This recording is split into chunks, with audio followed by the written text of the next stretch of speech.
இன்னைக்கு நாம் நெருக்கப்படும் போது தேவனிடத்தில் ஓடுகிறோமா, தேவனிடத்தில் இருந்து ஓடுகிறோமா? உங்க ஆத்துமாட்ட சொல்லணும், என் ரட்சிப்பு கர்த்தரிடத்திலிருந்து வரும். உங்க ஆத்துமாட்ட சொல்லணும், கர்த்தர் எனக்காக யாவையும் செய்து முடிப்பார். உங்க ஆத்துமாட்ட சொல்லணும், நான் நம்பினவங்க எல்லாம் என்னை கைவிட்டாலும் என்னை கைவிடாத தெய்வம் இருக்கிறார். நான் உன்னை விட்டு விலகுவதும் இல்லை, உன்னை கைவிடுவதும் இல்லை சொன்னவர் என்னோட இருக்கிறார். கலக்கம் உங்களுடைய இருதயத்துக்கு வரும். ஆனா உங்க ஆத்துமான்ற டெசிஷன் மேக்கிங் இடம் இருக்குல்ல, அதுகிட்ட நீங்க சொல்லணும், வெளியிலிருந்து வர்றதை வச்சு உள்ள தீர்மானிக்காத, உள்ளிருந்து வர்ற சத்தத்துக்கு கீழ்ப்படிந்து தேவனை ஆராதி. எனக்கு இன்னும் குழந்தை பிறக்கல, எனக்கு இன்னும் திருமணம் ஆகல, ஆனாலும் நான் உண்மை ஆராதிப்பேன். ஏன்னா என் ரட்சிப்பின் தேவனிடத்திலிருந்து எனக்கு ஒத்தாசை வர்றோம். அவர்கிட்ட அற்புதம் இருக்குது, உங்ககிட்ட இருக்கிறது ஆராதனை இருக்குது. நீங்க ஆராதனையை கொடுங்க, அவர் ஆசீர்வாதத்தை கொடுப்பார். நான் உங்களை பார்த்து எனக்கு அற்புதம் செய்தாதான் நீர் என் கடவுள், என் ஆராதனை அப்பதான் உமக்கு நான் சொல்ல மாட்டேன். எனக்கு செய்யலனாலும் நீதான் என் தேவனாக இருக்கிறேன். என் ஆராதனை என்னை படைத்த தேவனுக்கு இன்னும் தூதிப்பேன்.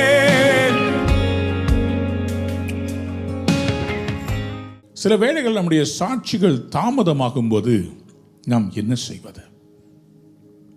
What do you do when your miracle is delayed?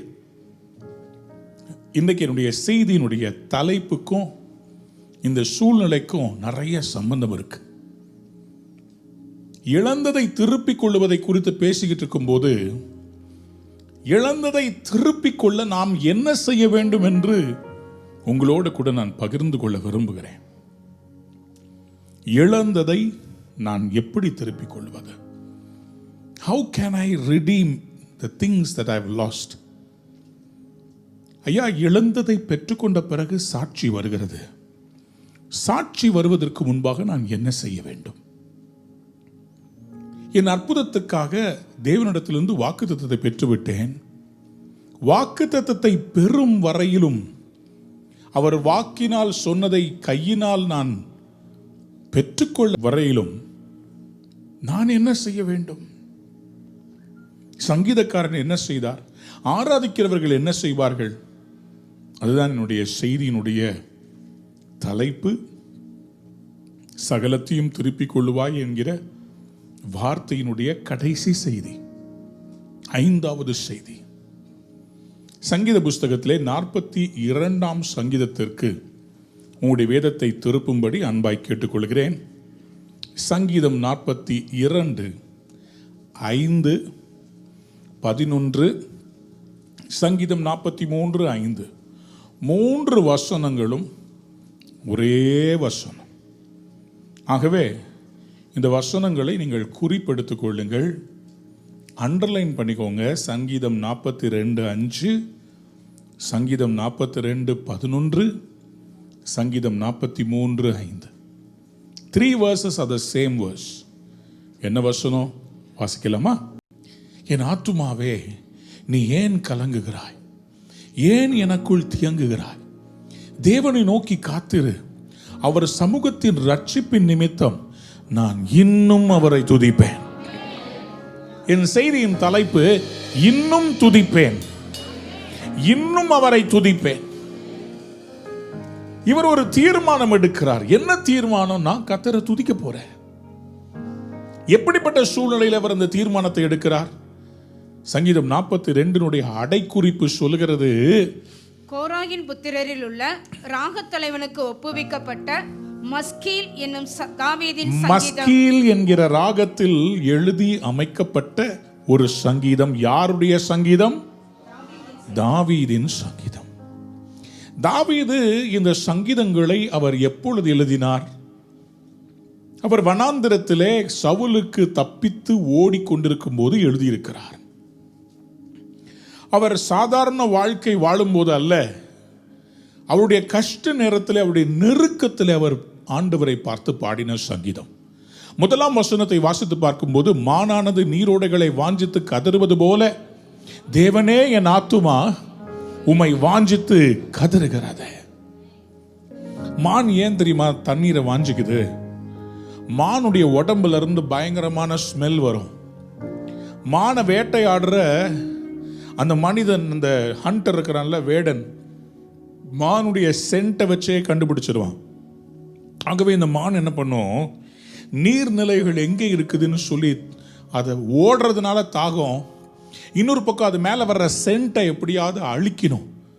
So அந்த தண்ணீரில் அது போய் முங்கி எழும்பும்போது அது மேலே வர்ற அந்த வாடை கேன்சல் ஆகும். ஆகவே மான் கதறிக்கிட்டே ஓடும். எங்கே நீர்நிலை இருக்கிறது, எங்கே தண்ணி கிடைக்கும், எங்கே தண்ணி கிடைக்கும் அப்படியே தேடிக்கிட்டே கதறிக்கிட்டே ஓடும். காரணம், அது தப்புவிக்க வேண்டும் என்று சொல்லி அது ஓடுகிறது. நமக்கு ஒரு அடைக்கல பட்டணம் இருக்கிறார். நானே ஜீவ நதி என்று சொல்லுகிறவர் இருக்கிறார். தாகமுள்ளவன் எவனோ என்னிடத்தில் வந்து பானம் பண்ண கடவன், என்னை விசுவாசிகளுடைய உள்ளத்திலிருந்து ஜீவ தண்ணீர் நதிகள் புறப்பட்டு ஓடும் என்று சொன்னவர் உங்களை பார்த்து சொல்றாரு, உன் மேல என் தண்ணீர் அலைகளை நான் பாய செய்ய போகிறேன். சத்ரு உன்னை தொடாதபடி நான் உனக்கு கேடகமா இருக்க போகிறேன். இதை உணர்ந்த தாவீது சொல்றாரு, மானு நீரோடைய வாஞ்சிக்கிறது போல, தண்ணி குடிக்கிறதுக்கு மட்டும் இல்லைங்க, நம்ம மேல வர்ற பாவ சென்ட, நம்ம மேல வர்ற பாவத்து நிமித்தமா வர்ற அந்த அசுத்தமான பாவத்தினுடைய ஸ்டிங்க, அந்த அசுத்தமான வாசனைய கேன்சல் பண்றதுக்கு மான் நீரோடைய வாஞ்சிக்கிறது போல நம்மளும் இன்னைக்கு வாஞ்சிக்கிறோம். கர்த்தர் இன்னைக்கு உங்களை பார்த்து சொல்றார், நான் உன் அடைக்கலாம். சொல்லுங்க அல்லேலூயா. ஆனா இவருடைய வாஞ்சை என்பது நெருக்கத்திலே கர்த்தர் நோக்கி இருக்குது பாருங்க.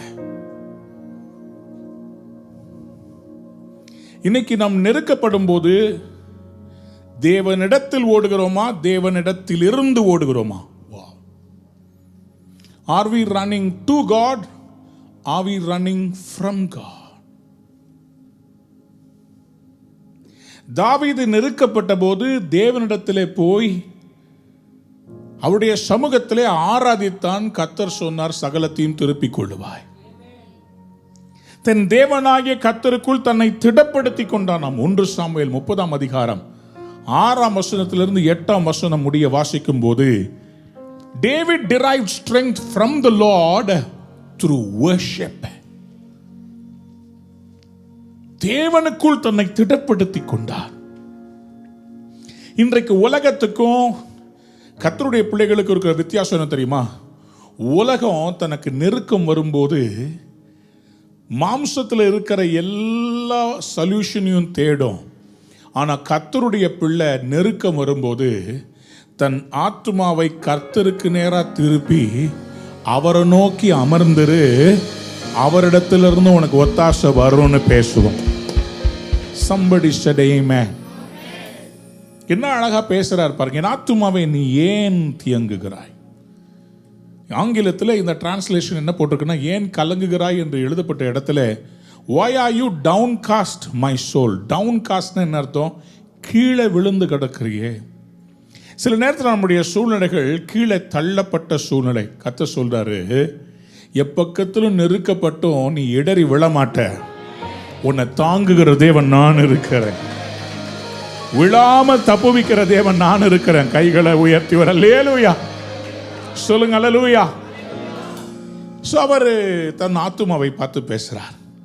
நீங்க எப்போது உங்க ஆத்துமாவை பார்த்து பேசியிருக்கிறீங்களா? நீங்க என்னைக்காவது கண்ணாடி முன்னாடி நின்று பேசியிருக்கிறீங்களா? பேசணும்.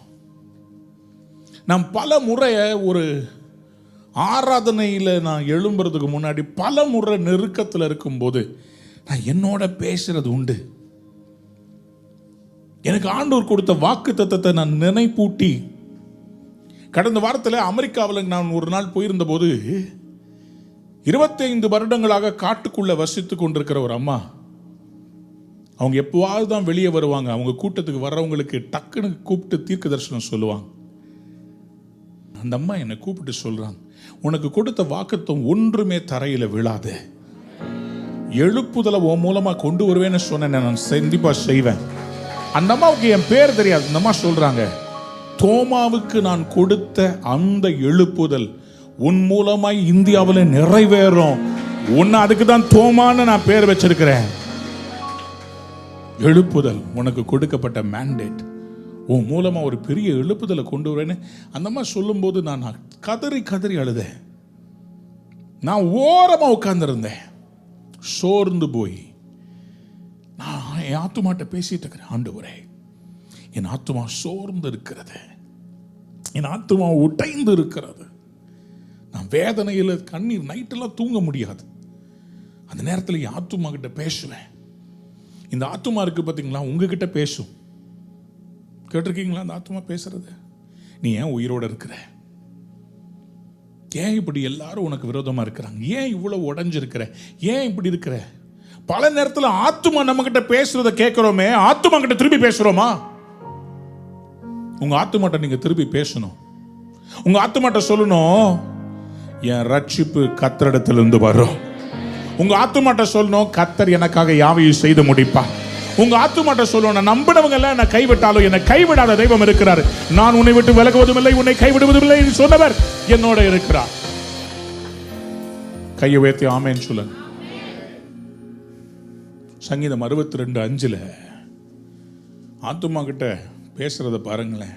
என் ஆத்துமாவே, என் ஆத்துமாவே தேவனையே நோக்கி அமர்ந்து அவரையே பார்த்துக்கிட்டு இருப்பா. நான் நம்புகிறது அவராலே வரும். நான் நம்புகிறது அவராலே வரும். சொல்லுங்க ஆமென்.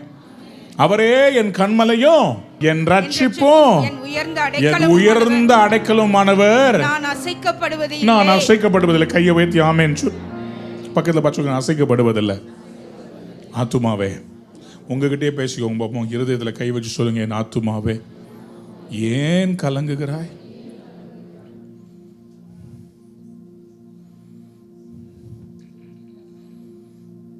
ஏன் கலங்குகிற? சில நேரத்தில் நம்முடைய எதிர்பார்ப்புகள் நடக்காத போது கலக்கம் வருது. நான் உங்ககிட்ட போய் பேச விரும்பல. கலக்கம் எல்லாருக்கும் வரும், சோர்வு எல்லாருக்கும் வரும். யாருமே வானத்திலிருந்து குதிச்ச தூதர்கள் அல்ல, எல்லாரும் மனுஷர்கள் தான். மனுஷனா இருக்கிற எல்லாருக்கும் சோதனை வரும், வேதனைகள் வரும், முதுகுல குத்துறது வரும், அவமானம் வரும், நிந்தை வரும். உலகம் அதுக்கு எப்படி ரியாக்ட் பண்ணும்? 4 சினிமா பார்க்கும், குடிக்கும், சிகரெட் ஊதும், பாவம் பண்ண தீவிரிச்சு ஓடும். ஆனால் கர்த்தருடைய பிள்ளைகளாக நம்ம என்ன பண்ணோம்?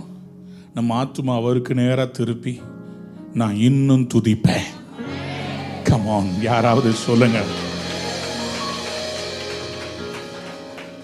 இதாங்க difference. This is the difference. ஆத்துமானி ஏன் கலங்குகிறாய்? தேவனை நோக்கி காத்திரு. உன் தேவன் என்றென்றும் உன்னை மறப்பதில்லை. உன் இரட்சகர் என்றும் நம்மை மறப்பதில்லை. நம் தேவன் என்றென்றும் கைவிடுவதில்லை. நம் இரட்சகர் என்றும் நம்மை மறப்பதில்லை. எத்தனை பேர் ஆமென் சொல்ல விரும்புறேன்? ஸோ இவருடைய டெசிஷன் என்ன? நான் கலங்கினாலும் கலக்கம் அடைய போவதில்லை. கலக்கப்படுவேன், ஆனா கலங்க மாட்டேன். புரிஞ்சவங்க மட்டும் ஒரு ஆமென் சொல்லுங்க. கலக்கம் வரலாம், ஆனா கலங்க கூடாது. என்ன பாஸ்டர் சொல்றீங்க? புரிய மாட்டேங்குது. கலக்கம் உங்களுடைய இருதயத்துக்கு வரும், ஆனா உங்க ஆத்துமான்ற டெசிஷன் மேக்கிங் இடம் இருக்குல்ல, அதுக்கிட்ட நீங்க சொல்லணும், வெளியில இருந்து வர்றதை வச்சு உள்ள தீர்மானிக்காத, உள்ள இருந்து வர்ற சத்தத்துக்கு கீழ்ப்படிந்து தேவனை ஆராதி. ஆண்டவர் நமக்கு ஒரு நம்பிக்கையை வச்சிருக்கிறார். என்ன நம்பிக்கை தெரியுமா? ஆராதிக்கிறவங்களுக்கு கடைசி வரைக்கும் நம்பிக்கை இருந்துகிட்டே இருக்கும். ஏன்னா துதி எல்லாராலையும் செய்ய முடியும், ஆராதனை கொஞ்சம் பேரால் தான் செய்ய முடியும். எழுதிக்கோங்க, துதி என்றால் என்ன? கர்த்தர் செய்த நன்மைக்காக அவருக்கு நன்றி செலுத்துவதற்கு பெயர் துதி. Praising God for all that He has done, has been doing and will do is praise. Praise is an expression of gratitude for all that God has done is doing and will do. But worship, it is our response to and acknowledgement of His holiness, of His mighty power, of His character of goodness. அவர் நல்லவர், பரிசுத்தம் உள்ளவர், நன்மை செய்வார், அவர் எப்பொழுதும் நல்லவராகவே இருக்கிறார், நான் அவரை நேசிக்கிறேன். இதுக்கு பேர் தான் ஆராதனை. நான் சிம்பிளா சொல்றேன், கர்த்தர் எனக்கு கொடுத்த காருக்காக ஸ்தோத்திரம், வீடுக்காக ஸ்தோத்திரம், கணவனுக்காக ஸ்தோத்திரம், எனக்கு கொடுத்த குழந்தைக்காக ஸ்தோத்திரம், எனக்கு கொடுத்த இந்த நல்ல வாட்சுக்காக, ட்ரெஸ்ஸுக்காக ஸ்தோத்திரம். இது துதி. ஆராதனை என்றால், என்னிடத்தில் இல்லை, எனக்கு வீடு இல்லை, எனக்கு கார் இல்லை, எனக்கு இன்னும் குழந்தை பிறக்கலை, எனக்கு இன்னும் திருமணம் ஆகலை, ஆனாலும் நான் உண்மை ஆராதிப்பேன், ஆனாலும் நீர் நல்லவர், ஆனாலும் நான் உண்மை ஆராதிக்கிறது நிறுத்த மாட்டேன். ஏன்னா என் ரட்சிப்பின் தேவனிடத்திலிருந்து எனக்கு ஒத்தாசை வர்றோம். நான் மனுஷனை நம்பி இல்லை, நான் கர்த்தரை நம்பி இருக்கிறேன். அவருக்கே என் ஆராதனை மனுஷனுக்கு கிடையாது. யார் காலையும் விழமாட்டேன். என் ஆராதனை என்னை படைத்த தேவனுக்கு. இதாங்க ஆண்டவர். துதிக்கிறவங்க மத்தியில வருவார், ஆனா ஆராதிக்கிறவங்க பின்னாடியே தொடருவார்.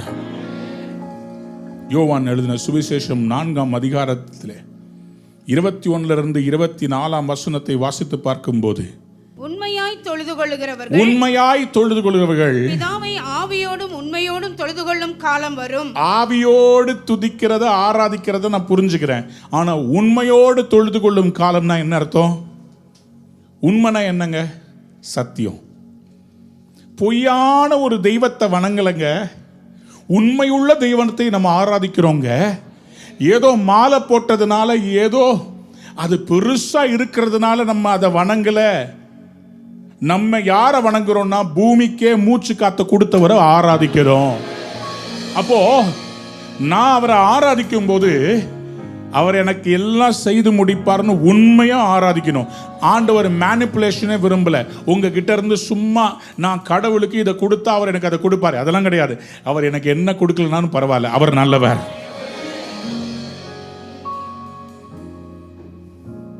ஆகவேதான் அங்க போட்டிருக்குது பாருங்களேன், அது இப்பொழுதே வந்திருக்கிறது. தம்மை தொழுது கொள்கிறவர்கள் இப்படிப்பட்டவர்களா இருக்கும்படி பிதாவானவர் விரும்புகிறார். சரியா? தேவன் ஆவியா இருக்கிறார். அவரை தொழுது கொள்கிறவர்கள் ஆவியோடும் உண்மையோடும் அவரை இப்படிப்பட்டவர்களா இருக்கும்படி பிதாவானவர் விரும்புகிறார்னு போட்டிருக்குல்ல. ஆங்கிலத்தில் போட்டிருக்குது, for they are the kind of worshippers the Father seeks. இப்படிப்பட்ட ஆராதனையை தான் கர்த்தர் தேடுகிறாரா, ஆராதிக்கிறவங்களை கர்த்தர் தேடுறாரா? கையை உயர்த்தி அல்லேலூயா சொல்றீங்களா? ஆராதிக்கிறவர்களை கர்த்தர் தேடுகிறார். ஏன்னா இவங்க யார் தெரியுமா? இருந்தாலும் ஆண்டவருக்கு அல்லேலூயா சொல்லுவாங்க, இல்லனாலும் கர்த்தருக்கு அல்லேலூயா சொல்லுவாங்க. இன்னும் துதிப்பே, இன்னும் போற்றுவே, இன்னும் உம்மை ஆராதிப்பே, இன்னும் துதிப்பேன், இன்னும் உம்மை ஆராதி. கைகளை உயர்த்தி சொல்லுங்க, இன்னும் நான் உம்மை துதிப்பேன் ஆண்டவரே. ஹல்லேலூயா. சந்தரபல சீகமனதலபா ரியந்துலபா. இந்த பாடலை எழுதுறதற்கு நிறைய சாட்சி எனக்கு இருக்குது. நான் எதை சொல்லுவேன் சொல்றேன். இந்த பாடலை என்னென்ன சூழ்நிலைகளில் நான் ஒவ்வொரு சரணத்தை எழுதுனேன்றது சொல்றேன். யாத்ராமத்தின் புஸ்தகம் 23ஆம் அதிகாரம் 24, 25 வாசித்து பாருங்க. நீ அவர்களுடைய தேவர்களை பணிந்து கொள்ளாமலும் சேவியாமலும் அவர்கள் செய்கைகளின்படி செய்யாமலும் அவர்களை நிர்மூலம் பண்ணி அவர்களுடைய சிலைகளை உடைத்து போடுவாயாக. உங்கள் தேவனாகிய கர்த்தரையே சேவிக்க கடவீர்கள். கர்த்தரையே சேவிக்க கடவீர்கள். அவர் உன் அப்பத்தையும் உன் தண்ணீரையும் நீ ஆசீர்வதிப்பார். அப்படி சேவித்தால் அவர் உன் அப்பத்தையும் தண்ணீரையும் ஆசீர்வதிப்பார். வியாதியை உன்னிலிருந்து விலக்குவே. கையை உயர்த்தி அல்லேலூயா சொல்லுங்களேன். ஆசீர்வாதம் கொடுப்பார்னு நீ ஆராதிக்காத. அவர் யாரா இருக்கிறார் என்பதை உணர்ந்து நீ Arathi. Worship the Lord your God and his blessing will be on your food and water. இங்க போட்டிருக்குது, உன் தேவனாய கர்த்தரையே சேவிக்க கடவீர்கள்னு போட்டு செமிகோலன் போட்டிருக்கு பார்த்தீங்களா. அப்படின்னா என்ன அர்த்தம்னா, அந்த சென்டென்ஸ் முடியல, அப்படி நீ செய்யும்போது இதெல்லாம் நடக்கும்னு சொல்றது அர்த்தம். சொல்லுங்க ஆமென். அப்போ என்ன சொல்ல வராருங்க, உன் தேவனாய் கர்த்தரையே சேவிக்க கடவீர்கள். இந்த இடத்துல வர்ஷிப்னு போட்டிருக்கிறது, சில சமயத்தில் சர்வ் என்று சொல்லுவார்கள். ஹீப்ரூல அபாத் எழுதிக்கோங்க, அபாத், ஏபிஏடி, அபாட் அப்படின்னா என்ன அர்த்தம்னா, ஆண்டவருக்கு சேவை செய்வது, சேவை செய்வது. ஆராதனை என்பது தேவன் மனிதனிடத்திலே எதிர்பார்க்கிற பிரதிபலன். ஆண்டவர் உலகத்தில் நம்ம கிட்ட கேட்கறது ஒண்ணுமே இல்லை. காசை கேட்கல, லேண்டை கேட்கல, நம்ம கிட்ட பணத்தை கேட்கல, நம்ம கிட்ட ஆராதனையை தான் கேட்கிறார். யாராவது ஒரு ஆமேன்னு சொல்லுங்களேன், சத்தமா ஆமேன்னு சொல்லுங்களேன். அப்போ ஆராதனை என்ன தெரியுமா, ஆண்டவரே என்கிட்ட கார் இல்லை உமக்கு கொடுக்கறதுக்கு, பணம் இல்லை கொடுக்கறதுக்கு, ஆனா என்கிட்ட ஒன்று இருக்குது. இப்போ நான் சொல்றேன், இப்போ கை தட்ட போறீங்க, இப்போ கை தட்டுங்க, நான் சொன்ன பிறகு கை தட்டுங்க. நீங்கள் அற்புதத்தை இன்னும் பெறவில்லை, அற்புதத்துக்காக காத்துட்டு இருக்கிறீங்க. அற்புதம் இல்லை, அவர்கிட்ட அற்புதம் இருக்குது. உங்ககிட்ட இருக்கிறது ஆராதனை இருக்குது. நீங்க ஆராதனையை கொடுங்க, அவர் ஆசீர்வாதத்தை கொடுப்பார். உங்கள் தேவனாய கர்த்தரையே சேவிக்க கடவீர்கள், அவர் உன் அப்பத்தையும் உன் தண்ணீரையும் ஆசீர்வதிப்பார். வியாதியை உன்னிலிருந்து விலக்குவேன், கற்பம் விழுகிறதும் மலடும் உன் தேசத்தில் இருப்பதில்லை. உன் ஆயுசு நாட்களை பூரணப்படுத்துவேன். எனக்கும் பயப்படும் பயத்தை உனக்கு முன் செல்லும்படி செய்வேன். நீ செல்லும் இடம் எங்கும் உள்ள ஜனங்கள் எல்லாரையும் கலங்கடித்து உன் சத்துருக்கள் எல்லாரையும் முதுகு காட்ட பண்ணுவேன். உன் முகத்துக்கு நின்று ஏவியரையும் கானரையும் துயத்தியரையும் துரத்திவிட குளவிகளை உனக்கு முன்னே அனுப்புவேன். ஆராதனை என்றால் என்ன தெரியுமா? ஆராதனை என்றால் என்ன? உம்முடைய மகத்துவத்துக்காக ஆராதிக்கிறேன். நீர் எதையும் காண்பித்து அற்புதம் செய்து நீர் வல்லமை உள்ளவர் என்பதை எனக்கு ப்ரூவ் பண்ண வேண்டிய அவசியம் இல்லை. நான் மனுஷன், நீரோ என்றென்றைக்கும் மாறாதவராக இருக்கிறேன். ஆல்வின் தாமஸ் யெகோவா தேவனுக்கு முன்னாடி ஒண்ணுமே இல்லை. நான் உங்களை பார்த்து எனக்கு அற்புதம் செய்தாதான் நீர் என் கடவுள், என் ஆராதனை அப்பதான் உமக்கு நான் சொல்ல மாட்டேன். எனக்கு செய்யலனாலும் நீ தான் என் தேவனாக இருக்கிறேன். இந்த அக்கினி சூளையிலிருந்து என்னை தப்புவிக்க வல்லமை உள்ளவர். தப்புவிக்கலனா கூட நான் உண்மை ஆராதிக்காம இருக்க மாட்டேன், ஆராதிச்சுக்கிட்டே இருப்பேன். நாங்கள் ஆராதிக்கிற எங்கள் தேவன் எங்களை தப்புவிக்க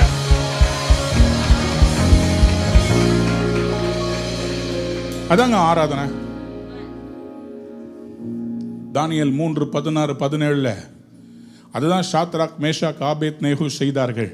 அவர்களுக்கு பிரேக் த்ரூ வந்துச்சு. அப்ப ஆராதனை என்றால் என்ன? என்னுடைய ஃபீலிங்ஸை பேஸ் பண்ணி நான் ஆராதிக்கிறது இல்லை. என்னுடைய மைண்ட்ல ஓடுற எண்ணங்களை பேஸ் பண்ணி நான் ஆராதிக்கிறது இல்லை. என் ஆண்டவருடைய கேரக்டரை பார்த்து நான் ஆராதிக்கிறேன். That is the breakthrough. உங்களுடைய சுற்றுப்புறத்தில் இருக்கிற சர்க்கம்ஸ்டான்சஸையும் உங்களுக்கு ஏற்படுகிற அனுபவங்களையும் பார்த்தீங்கன்னா ஆராதிக்கவே முடியாது. சிலர் பண்ற துரோகத்தை நினைச்சா ஜெபிக்கவே முடியாது. சிலர் கொடுத்த ஏமாற்றங்கள், உங்கள் லைஃப்ல நீங்க ட்ரை பண்ணி அந்த காரியங்கள் நடக்காமல் போகும்போது அதை பார்த்துக்கிட்டு இருந்தீங்கன்னா நீங்க ஆராதிக்க முடியாது. நான் சொல்றேன், எரிகோவை பார்க்காதீங்க, கர்த்தரை பாருங்க. யோர்தானை பார்க்காதீங்க, அவரை பாருங்க. லோத்துவை பார்க்காதீங்க, அவரை பாருங்க. ஆகவே தான் யோபு பாடுபட்ட போது அவர் மனைவி வந்து ஒரு ஆலோசனை சொல்றாங்க, சூப்பர் ஆலோசனை. தேவனை தூஷித்து உசுர உடியா சாவு. ஏற்கனவே நொந்து நூடுல்ஸ் ஆன இந்த மகனை இன்னும் வேதனைப்படுத்துறாங்க. பார்த்தீங்களா? இருக்கும்போது புகழ் பாடினவங்க இல்லாத போது குத்தி காட்டுறாங்க நண்பர்கள். யோபுவின் நண்பர்கள். யோபுக்கு எப்படி இருக்கும்? What do you do when you do the right thing and you are in the wrong place experiencing wrong things? செஞ்சது கரெக்ட், ஆனா அனுபவிக்கிறது தப்பான காரியங்களை அனுபவிச்சுட்டு இருக்கீங்க. What do you two?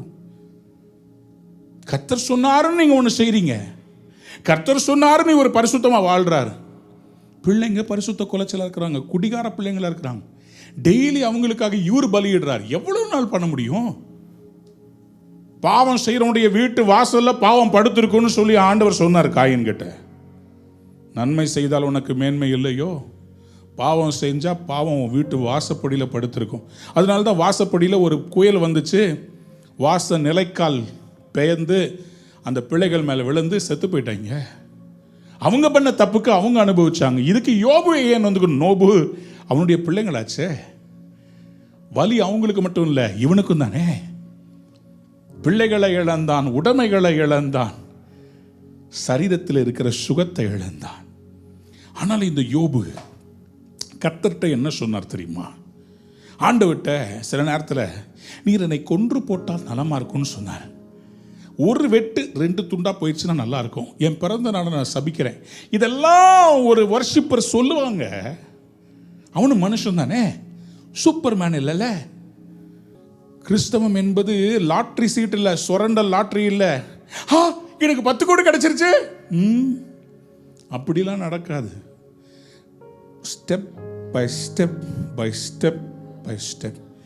இந்த நிலையில ஆராதிக்கிறேன், இந்த நிலையிலையும் ஆராதிக்கிறேன், இந்த நிலையும் ஆராதிக்கிறேன். பார்த்துக்கிட்டே இருப்பார், நம்ம ஆராதனையை பார்த்துக்கிட்டே இருப்பார். ஒரு நாள் சொல்லுவார், என்னைக்கு நம்ம தேவரே சகலத்தையும் செய்ய வல்லவர், நீர் செய்ய நினைக்கிறது தடைபட, அப்படி போடுவோம் ஆராதனைங்க. இப்படி சூடு, நான் என்ன பண்றேன், நீ எழுந்ததையெல்லாம் நான் உனக்கு 2 மடங்கு திருப்பி தரேன்.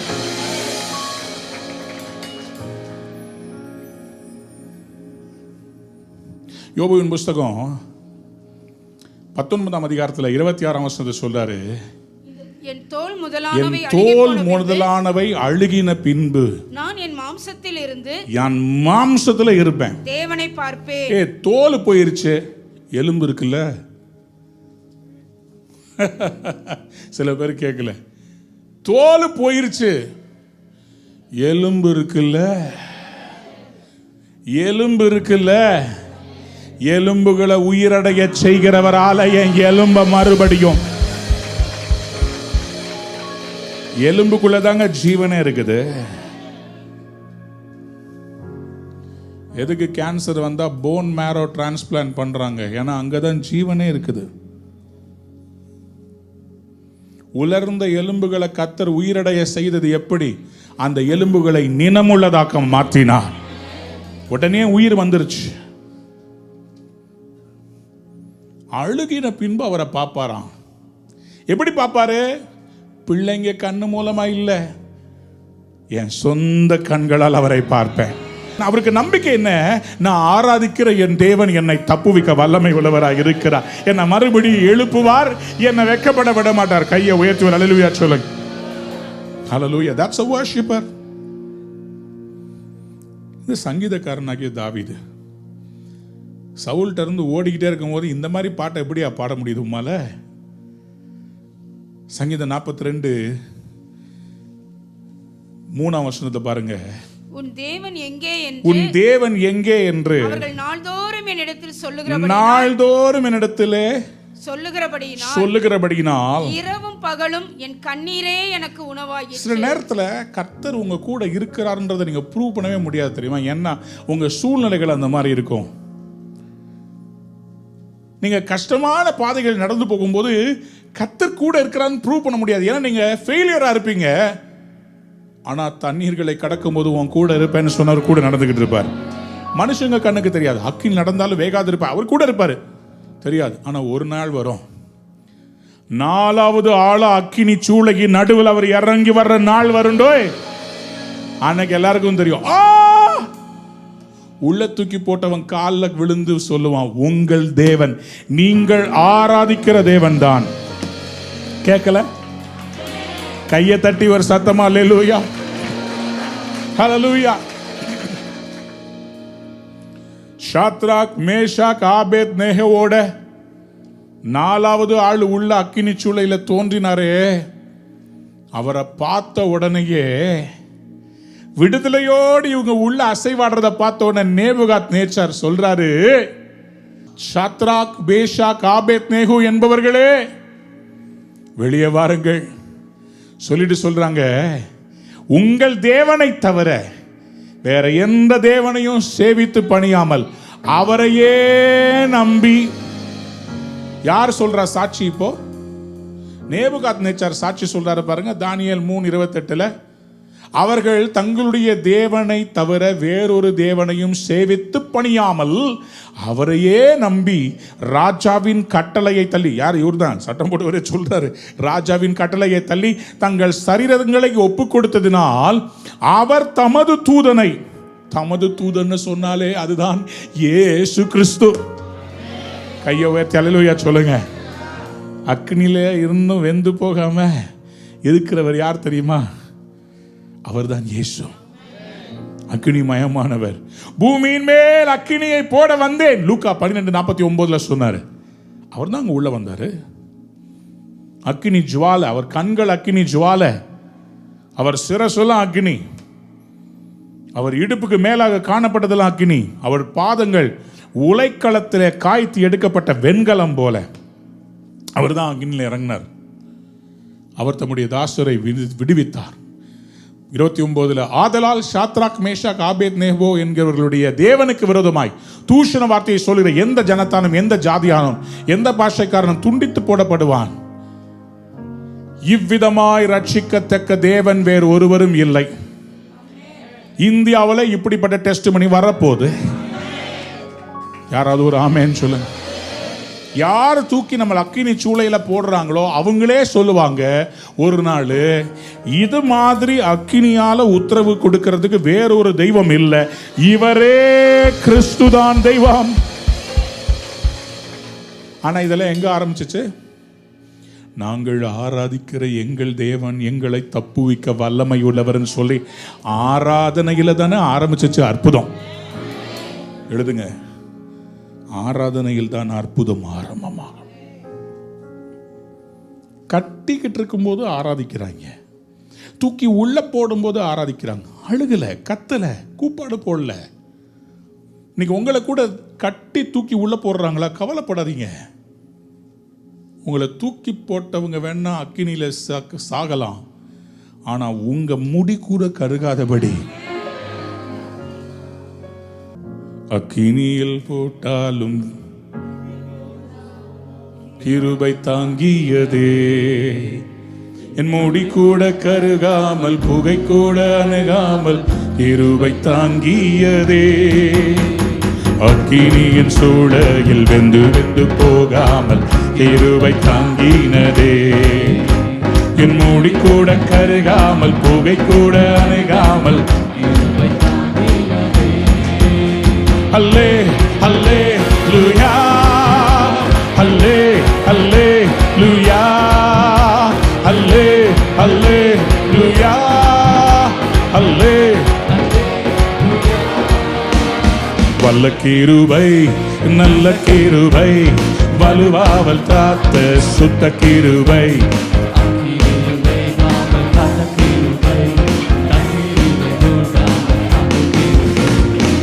சத்தமா ஒரு ஆமேன்னு சொல்லுங்க.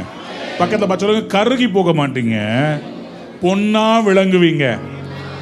மண்ணை தூக்கி அக்கினில போட்டா பஸ்பம் ஆகிடும், பொண்ணை தூக்கி அக்கினில போட்டா இன்னும் பரிசுத்தமாகிவிடும். என்னை தூக்கி கத்தர் அக்கினில போட்டாருன்னா நான் அழிய மாட்டேன், நான் இன்னும் பொன்னாக விளங்குவேன். எத்தனை பேர் ஆமேன்னு சொல்ல விரும்புறீங்க? அதனால்தான் ஆண்டவர் நல்லவங்களுக்கு சோதனை அனுப்புறார். நல்லவாளை அவர் சோதிக்கிறதுக்கு காரணமே, நல்லவாளை தூக்கி போட்டா அவ பரிசுத்தமாவா, இன்னும் என்ன ஆராதிப்பா. நீங்க ஆராதிக்கிறவனை பிரஸ் பண்ணீங்கன்னா ஜூஸ் ரத்தமா வராது, ஆராதனையா வரும். திராட்சை பழத்தை நசுக்குனா திராட்சை ரசம் வருமே தவிர கசப்பான பிச்சு வராது. நீங்க எதால நிரப்பப்பட்டிருக்கிறீங்களோ பிரஸ் பண்ணும்போது அதுதான் வெளியே வரும். யாராவது உங்களை ஏமாத்துறாங்களா? சாபம் வராது, ஆசீர்வாதம் வரும்.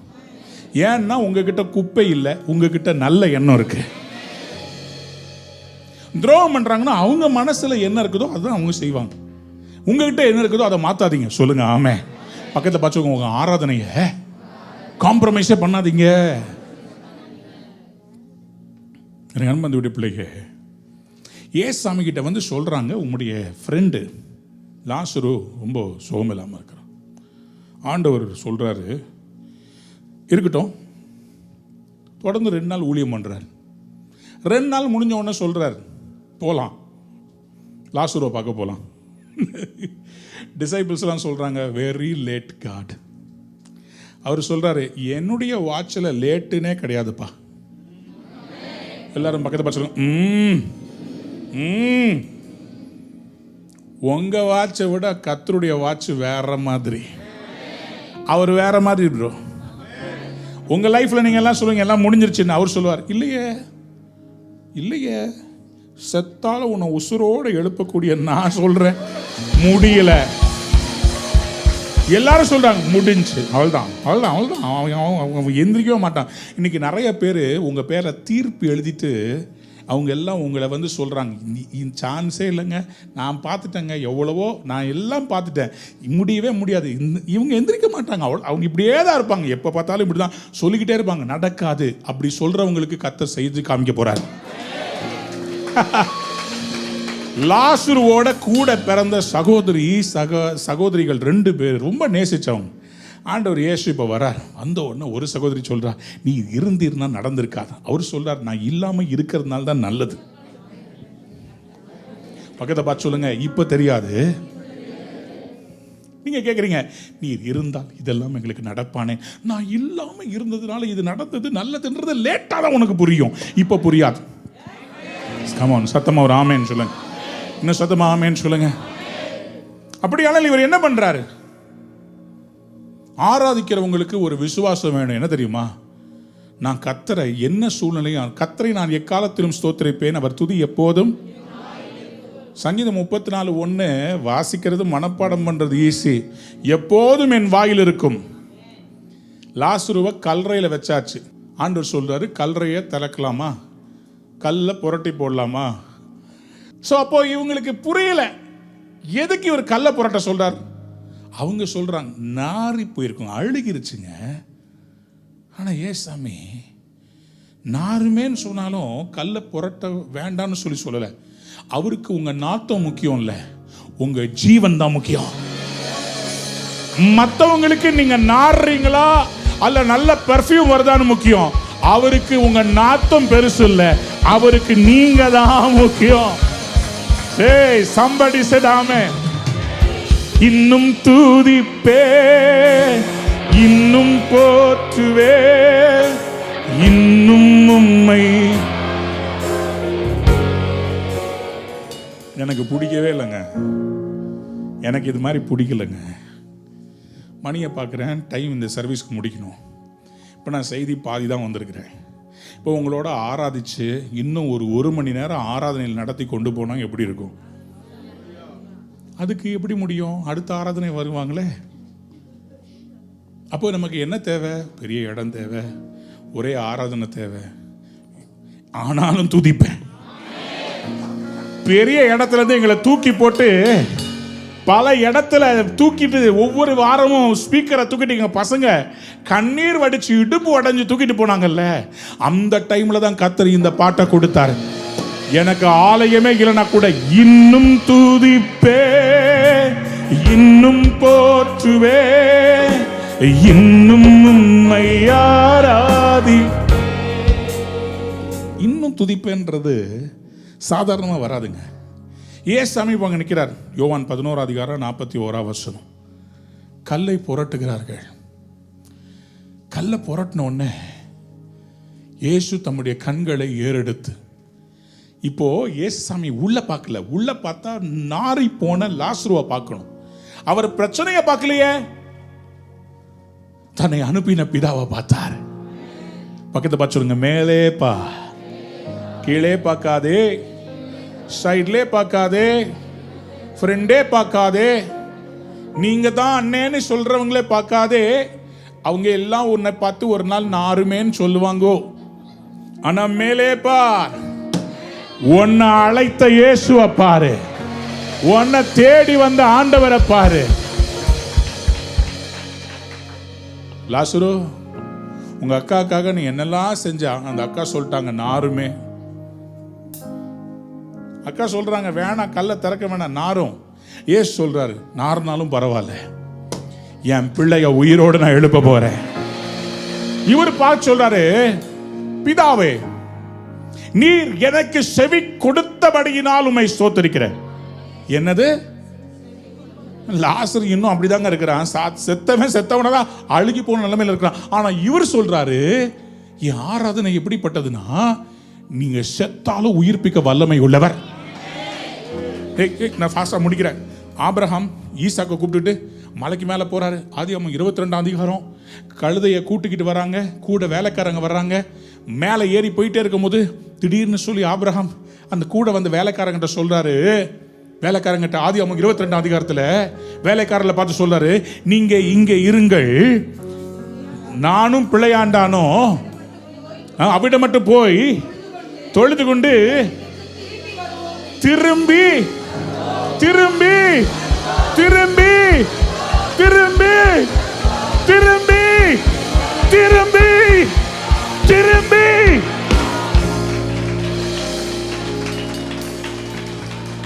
நான் ஆராதிக்கிற என் தேவன் என்னை தப்புவிக்க வல்லமை உள்ளவர். ஈசாக்க பலியிட போறேன், ஆனா அவனை மறுபடியும் உயிரோட எழுப்பி கர்த்தர் எனக்கு கொடுப்பார். என்கிட்ட கேட்டவர் எனக்கு கொடுக்க வல்லமை உள்ளவராக இருக்கிறார். டைம்ல ரோமர் 4 அதிகாரத்தில் நீங்க வாசித்து பாருங்க. தம்முடைய தேவன் எப்படிப்பட்டவர் என்பதை அறிந்தவராதான் இல்லாதவைகளை இருக்கிறவைகளை போல அழைக்கிறவர். குழந்தையே இல்லாம 100 வயசுல எனக்கு கர்த்தர் கொடுத்தாரு. அவர் கொடுத்ததை அவர் கேட்டா கொடுப்பேன், ஆனா அதையும் எனக்கு திருப்பி கொடுக்க, அதையும் அருக்காய் எனக்கு திருப்பி தர வல்லமை உள்ளவர். கத்தி ஓங்குற வரைக்கும், ஆராதனை நடக்கிற வரைக்கும் சும்மா இருந்தாரே ஆண்டவர். ஈசாக்க பலியிடுகிறது ஆராதனை. வர்ஷிப் என்ன தெரியுமா? பாட்டு பாடுறது இல்லை, செயல்ல காமிக்கிறது. உங்களுக்கு எது ரொம்ப பிடிக்குமோ அதை பலிபீடத்தின் மேல வைக்க முடியுமா? எதை கர்த்தர் கொடுத்தாரோ அதை பலிபீடத்தை வைக்க முடியுமா? என்ன பல முறை டெஸ்ட் பண்ணியிருக்கார். கார் கொடுப்பாரு, காரை பலிபீடத்தின் மேல் வைக்க முடியுமா? வைக்க முடியும் ஆண்டவரே. என் மகனுக்கு டெங்கு ஃபீவர் வந்தபோது என்கிட்ட கேட்டார், ஆர் யூ ரெடி? நான் சொன்னேன், நீங்க என்ன செஞ்சாலும் நான் உம்மை ஆராதிக்கிறது நிறுத்த மாட்டேன். உடைஞ்சிட்டேன், உள்ள அழுதேன், புலம்புன, தேம்புன. ஆனா அந்த டெஸ்ட் எழுத வேண்டியதா இருந்துச்சு. நான் தர ஆண்டவரே, நான் ரெடி ஆண்டவரே, என்ன சோதிச்சு. அதுக்கு முன்னாடி ஆபிரகாம்கிட்ட சோதிச்ச மாதிரி எனக்கு நிறைய புஸ்தகங்களை கொடுத்து சோதிச்சுட்டே இருந்தார். நீ என்ன பண்ணுவ, நீ என்ன பண்ணுவ, நீ என்ன பண்ணுவ. அந்த சோதனை வரும்போது அதை எழுதுறது ரொம்ப டஃபா இருந்துச்சு. ஆனா ஆண்டவர், நான் ஆராதனை எடுத்துக்கிட்டு இருக்கிறேன் அங்க திருப்பத்தூர்ல, நான் இன்னும் துதிப்பேன்னு சொல்லி ஆண்டவர் ஆராதிச்சுட்டு இருக்கும் போது டாக்டர்களால் கைவிடப்பட்ட என் மகனை கர்த்தர் ஜீவனோடு கல்யாணி ஹாஸ்பிட்டல்ல எழுப்பினார். எல்லாரும் சொன்னாங்க, டேய் பைத்தியக்காரா, உன் மகன் முடியாம இருக்கிறான், கடைசியா கண்ணை மூட போறான். டாக்டர் வந்து அவங்க அப்பா வர சொல்றாரு. ஆராதிப்பீங்களா? இல்ல. ஓட போறீங்களா? ஆபிரகாம் ஆண்டவர் எப்படி ஆராதிச்சிருப்பார்? தாவீது கர்த்தரை எப்படி ஆராதிச்சிருப்பார்? யோபு எப்படி ஆராதிச்சிருப்பார்? பிள்ளைகள் எல்லாம் செத்துட்டாங்க, இவர் மட்டும் பாடிக்கிட்டு இருக்கிறார். பாக்குறவங்க எல்லாம் சொல்றாங்க, பைத்தியக்காரடே, உனக்கு லூசுடா, எல்லாம் போயிருச்சு, அவரை ஆராதிக்கிறன்ற, எதுவுமே இல்ல ஆராதிக்கிறன்ற, அதாங்க ஆராதனை வீர. இவர் சொல்றாரு, என் ஆத்துமாவே ஏன் கலங்குகிறா, ஏன் எனக்குள்ள திணங்குகிறா, தேவனை நோக்கி காத்துரு. அவர் சமூகத்து ரட்சிப்பின் நிமித்தம், அவர் தான் என் ரட்சகர், அவர் ரட்சிப்பின் நிமித்தம் நான் இன்னும் அவரை துதிப்பேன். எத்தனை பேர் ஆமென் சொல்ல விரும்புறீங்க? அதுதான் கர்த்தர் கொடுத்தார், கர்த்தர் எடுத்தார். கர்த்தருடைய நாமத்துக்கு ஸ்தோத்திரம். இதை சொன்ன யோபுவை கர்த்தர் ஆசீர்வதிக்காம இருப்பாரா? இதையெல்லாம் இழந்தாயோ அதையெல்லாம் ஆண்டவர் திருப்பி தருவதற்கு கர்த்தருக்கு ஆராதனை செய்து பார். ஆராதிக்கிறது என்பது காத்திருக்கிற நேரத்தில் நீங்க செய்யற உங்க மிகப்பெரிய கடமை. அதை செய்யும் போது கர்த்தர் சொல்லுவார், என் பிள்ளைக்கு எல்லாத்தையும் திருப்பி தரப்போறேன். சகலத்தையும் செய்ய வல்லவர் என்னைக்கு சொன்னாரோ. இன்னைக்கு கூட நம்ம இந்த இடத்துல இருக்கிறது ஒரு டெஸ்ட் தாங்க. பார்த்தீங்களா, எதையுமே குறைக்கல. பார்த்தீங்களா, மியூசிக்கை குறைக்கல, கொயரை குறைக்கல, இடுக்கு நிற்கிறதுக்கு இடம் இல்லை. ஆனாலும் நம்ம கர்த்தருக்கு ஆராதனை செய்கிறத நிறுத்தவே இல்லை, எதையும் குறைக்கல. ஏன்னா எனக்கு என்னன்னு சொன்னால், நம்ம சின்னதாயிட்டோன்றதுனால ஆண்டவருக்கு செய்கிற ஆராதனையை கம்மி பண்ண வேண்டிய அவசியமே இல்லை.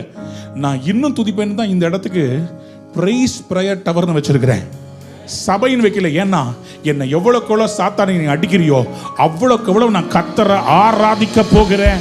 என் கல்லை புரட்டி என்னை வெளியே கொண்டு வருவார். எத்தனை பேர் இன்னைக்கு கர்த்தரை அப்படி ஆராதிக்க போறீங்க? எனக்கு எதுவும் இல்லைனாலும் நான் ஆண்டவரை ஆராதிக்க ரெடியா இருக்கிறேன்னு சொல்றவங்க மட்டும் எழுமி நில்லுங்க.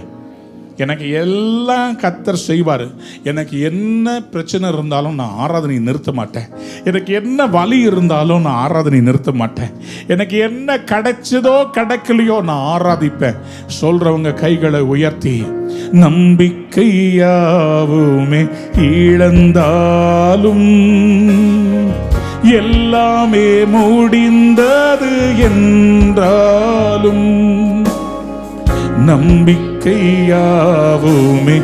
இழந்தாலும் எல்லாமே முடிந்தது என்றாலும், எந்தன் கல்லறையின் கல்லை புரட்டிடுவீர், என்னை மறுபடியும் உயிர் தேழும்பச் செய்வீர். எந்தன் கல்லறையின் கல்லை புரட்டிடுவீர், என்னை மறுபடியும் உயிர் தேழும்பச் செய்வீர். இன்னும் துதிப்பே, இன்னும் போற்றுவே, இன்னும் உம்மை. கைகளை உயர்த்தி சொல்வோம், இன்னும்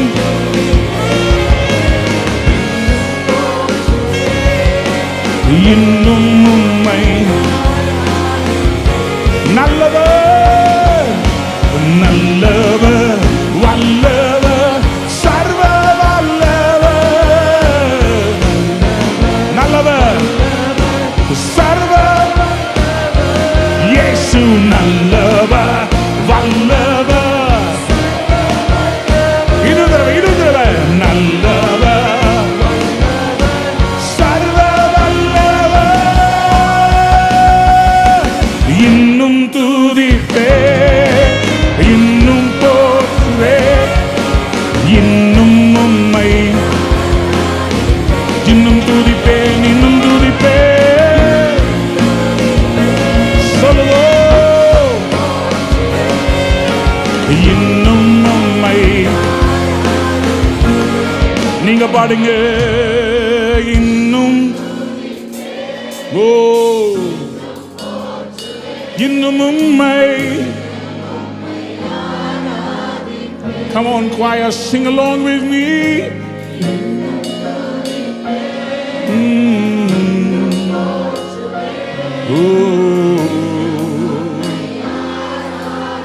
ஆராதிப்பே,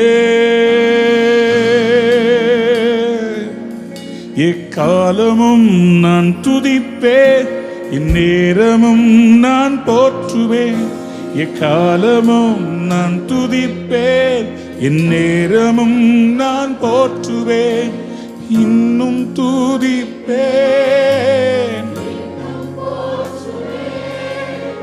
இன்னும் உம்மை.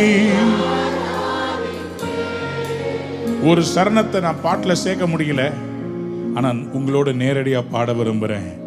தனிமையின் எண்ணங்கள் சூழ்ந்தாலும், கண்ணீரே படுக்கையாய் மாறினாலும், தனிமையின் எண்ணங்கள் சூழ்ந்தாலும், கண்ணீரே படுக்க வெட்கையாய் மாறினாலும் என்னை அரவணைத்து கட்டி எழுப்பிடுவீர். நான் இழந்தவற்றை ரெட்டிப்பாய் தருவீர். என்னை அரவணைத்து கட்டி எழுப்பிடுவீர். நான் இழந்தவற்றை ரெட்டிப்பாய்.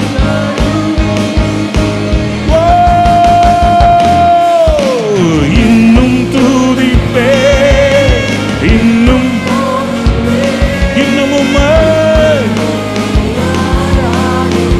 இல்லாதவைகளுக்காக நன்றி சொல்லி சொல்லுங்க. இன்னும் துதி. இதான் என் டெசிஷன், இதான் என் தீர்மானம்.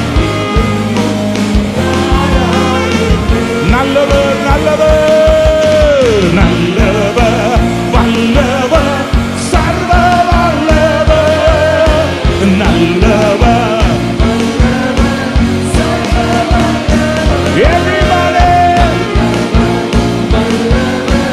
சர்வ வல்லவர் நல்லவர் வல்லவர் சர்வ வல்லவர். இன்னும் துதிப்பே, இன்னும் இன்னும் உம்மை,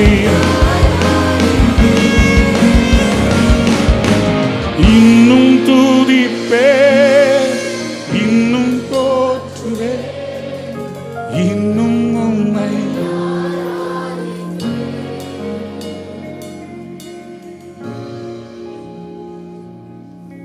அருமருந்தாய் உங்கள் இருதயத்தின் காயங்களை ஆற்றுகிறார். உன்னை பார்த்து சொல்லுகிறார், நீ ஆராதிக்கிற உன் தேவனாகிய நான் உன்னை வெட்கப்படுத்துவதற்காக அழைக்கவில்லை, உன்னை கனப்படுத்த போகிறேன். உன் சத்துருக்களுக்கு முன்பாக நான் உனக்கு ஒரு பந்தியை ஆயத்தப்படுத்தி உன் தலையை எண்ணெயால் அபிஷேகம் பண்ணுவேன். உன் பாத்திரம் நிரம்பி வழிய போகிறது. உன் சத்துருக்களை நான் அழிக்க மாட்டேன், உட்கார வச்சு பார்க்க வைப்பேன். உன் பாத்திரம் நிரம்பி வழியிறத உன் சத்துருக்களை பார்க்க வைப்பேன், பார்க்க வைப்பேன். உன் முன்னாடி உட்கார்ந்து இருக்கிறது நானு, உன்னோட பந்தி இருக்கிறது நானு. என்ன பாரு, சத்ருவை பார்க்காத, என்ன பாரு, நான் உன் கூட தான் இருக்கிறேன்.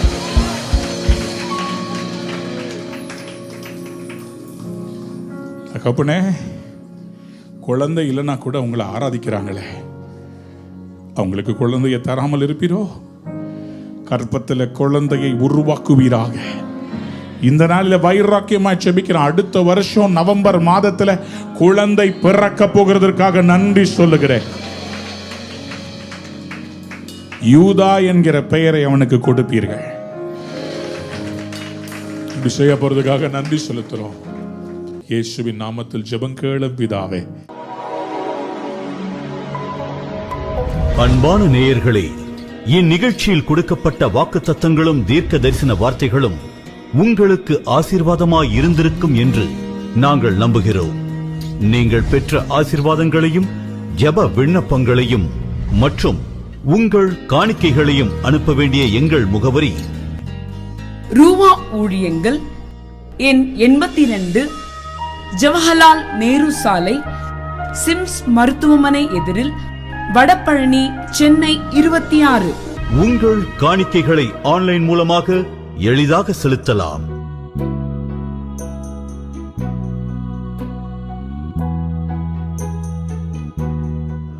எங்கள் இணையதள முகவரி www.ruhaministries.org.